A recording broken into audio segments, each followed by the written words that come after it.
তো হ্যালো বন্ধুরা, তোমাদের কাছে একটা সন্ধেবেলায় সুন্দর একটা খাবার নিয়ে এসেছি।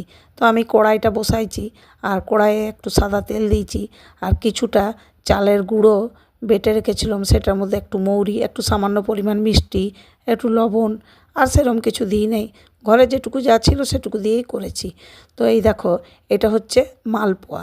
তো মালপোয়া খেতে কিন্তু খুব ভালো লাগে, আর বিশেষ করে শীতের দিনে ভালো লাগে। আর সরস্বতী পুজোয় সবার ঘরে ঘরেই কিন্তু এটা হয়। তো কারা কারা এই মালপোয়া খেতে ভালোবাসো অবশ্যই কমেন্ট করবে, বা কারা কারা এই মালপোয়া বানিয়ে খাও সেটাও বলবে। তো এই দেখো, আমার একটা একটা করে মালপোয়া করছি আর তোমাদের সাথে শেয়ার করছি।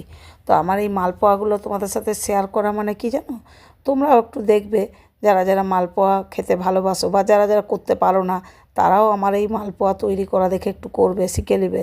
সেই জন্য তোমাদের কাছে একটু শেয়ার করলাম।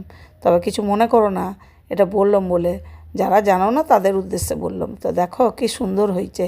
তো তোমাদের জন্যে একদম সন্ধেবেলায় গরম গরম মালপোয়া করলাম, তবে এটা একটু ঠান্ডা করে খেলে বেশি ভাল লাগে। দেখো কি সুন্দর নরম হয়েছে।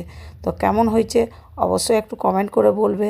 আমার এই মালপোয়াটা যদি ভালো লেগে থাকে একটা লাইক করবে।